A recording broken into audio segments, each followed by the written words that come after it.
ரயானும் சௌந்தர்யாவும் ஒளிஞ்சு பேசினாலும் வந்து இந்த கேமரா ஃபோக்கஸ் ஃபுல்லா வந்துட்டு இவங்க மேல தான் இருக்கு. ஸோ அப்படி என்ன இவங்க பேசிக்கிட்டாங்க அப்படின்னா, ரயான் குளிச்சுட்டு வரும்போது வந்து மைக் போடுறதுக்கு மறந்துடுறாரு. ஸோ அதனால கேப்டன் வந்துட்டு கூட இருக்கவங்களுக்கு பனிஷ்மெண்ட் குடுக்கணுன்றதுக்காக சௌந்தர்யாவுக்கு வந்து பனிஷ்மெண்ட் குடுக்குறாங்க. ஸோ வந்துட்டு சௌந்தர்யா அதுக்காக ரயான் கிட்ட என்ன சொல்றாங்க அப்படின்னா, அந்த கேப்டன் பின்னாடி ஒரு 5 ரோப் இருக்குல்ல, அத வந்துட்டு நம்ம ரிமூவ் பண்ணிட்டோம்னா கேப்டன் பதவி போயிடும்.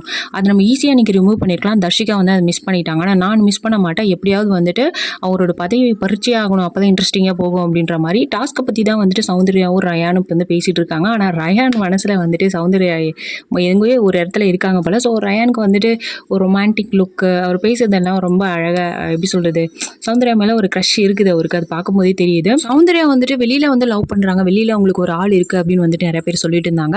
அதுக்கு வந்து ஒரு கிளாரிட்டி கொடுத்துருக்காங்க சௌந்தர்யா. என்ன அப்படின்னா வந்து எல்லாரும் வந்து அவங்க லவ் ஸ்டோரியை வந்து சொல்லிட்டு இருக்கும்போது சௌந்தர்யா வெளியே உட்காந்து இவங்களுக்குலாம் ஒரு வேலையில எப்போ தான் லவ்னே பேசிட்டு இருக்காங்க அப்படி சொல்றாங்க. அப்போ ஜாக்லின் வந்து உனக்கு அமைஞ்சிடுச்சு, அவங்களுக்கு அமையல, அதான் பேசுறாங்க அப்படின்னு சொன்னாங்க. விஷ்ணு பகவானே அப்படின்னு வந்துட்டு ஜாக்லின் வந்து செமையா வந்துட்டு சொல்றாங்க. அப்போ வந்து ஒரு மாதிரி வைக்கப்படுறாங்க வந்து சௌந்தர்யா. அப்படிலாம் ஒன்றும் இல்லை அப்படின்னு சொல்றாங்க. போன சீசன்ல விஷ்ணு வந்தாருல்ல, அவரும் சௌந்தர்யாவும் விஷ்ணுவும் வந்துட்டு ஒரு வெப் சீரிஸ் பண்ணியிருக்காங்க. இது வேற மாதிரி ஆஃபீஸில், அதில் வந்துட்டு இவங்க நடிச்சிருக்காங்க. அதனால மேபி அவங்களுக்குள்ள ஒரு க்ரஷ், ஃப்ரெண்ட்ஸ் அந்த மாதிரி இருக்கலாம்.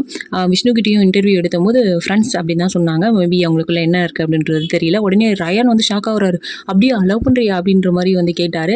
இல்லை அப்படிலாம் ஒன்றும் இல்லை அப்படி சொல்கிறாங்க. நீ ஏன்டா பதட்டப்படுற அப்படின்ற மாதிரி ஜாக்லின் வந்து போட்டு தாக்குறாங்க. ஆனால் ரயானுக்கு சௌந்தர்யாவோட பாண்ட் வந்து பார்க்கறதுக்கு ரொம்ப அழகாக இருக்குது. கண்டிப்பாக பிக் பாஸ் வந்துட்டு இன்னும் வந்து லவ் பிஜிஎம் வந்து போடவே இல்லை இந்த சீசனில். இவங்களுக்குள்ள ஒரு லவ் ட்ராக் போட்டு பிஜிஎம் போட்டுருவாங்க அப்படின்னு வந்து பார்க்குறது. அதை தான் வந்து ட்ரை பண்ணிட்டு இருக்காங்க. கேமரா ஃபுல்லாக இவங்க ஃபோக்கஸில் தான் இருக்குது. ஸோ வெயிட் பண்ணி பார்க்கலாம். சௌந்தர்யாவுக்கு வந்து இன்னும் சப்போர்ட் வந்து அதிகமாகிட்டே தான் இருக்குது. இப்போதைக்கு அவங்க ஓட்டிங்கில் அவங்க தான் வந்து ஃபஸ்ட்டு இருக்காங்க. ஸோ என்ன எங்கே இருந்தாங்க சௌந்தர்யா ஃபஸ்ட் வீக், செகண்ட் வீக்லாம் எங்கே இருந்தாங்கன்னே தெரியாது. அப்படியே வந்து டாப்பில் போயிட்டாங்க. இது ஒரு லக்கா என்ன அப்படின்றது தெரியல.